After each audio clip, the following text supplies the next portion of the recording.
Hi friends, good morning. అందరూ టీలు తాగారా, టిఫిన్లు చేశారా? నేనైతే ఇగో మిలెట్స్ అన్నిటితోని పిండి పట్టించాను. దాంతో రొట్టె చేద్దాం అనుకుంటున్నా.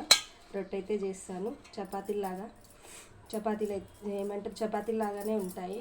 రొట్టె అని కూడా పిల్లలు అనుకోరు. జొన్న రొట్టె తినమంటే పిల్లలు సరిగా తినట్లేదు. అందుకోసమే ఇట్లా మిలెట్స్ అన్నీ ఒకే దగ్గర పోసి పట్టించేసినాను. రాగులు, కొర్రలు, మినుములు, గోధుమలు, అవిసెలు అన్నీ కలిపి పట్టించాను అనమాట. ఇది మంచిగా చపాతీ లాగా చేసుకోవచ్చు.